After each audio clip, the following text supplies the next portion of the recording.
Well, now there are nearly 200 closings this morning, and of course you can see them scrolling at the bottom of your screen. Many of those districts decided to get ahead of the potential snowfall, and that led to a landslide of closures last night. But what actually goes into making the decision to close school? Daybreak's Lauren Hall is live in West Seneca with more from the districts. But first, Lauren, tell us what it's like out there in West Seneca right now.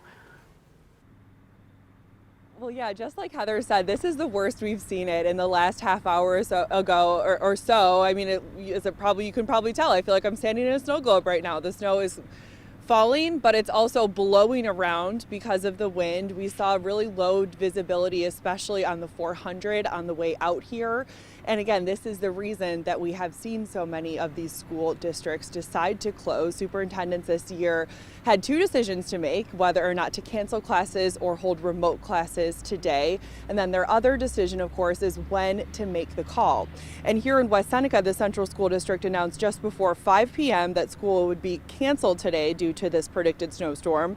And I spoke with Superintendent Matthew Bystrack yesterday morning before the decision was made about what that process looks like for his district.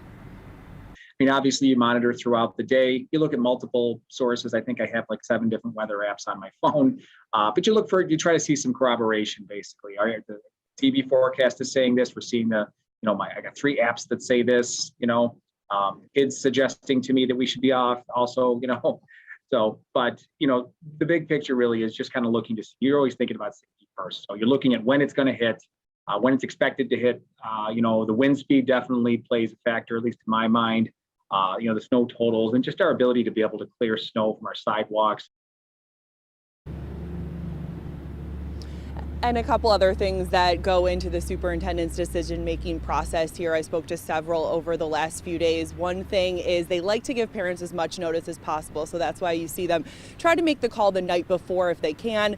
Another factor is that even if their school district is not in the direct line of the storm, they have to take into account faculty and staff that are traveling from other areas to get to work that day, so that can play a factor as well.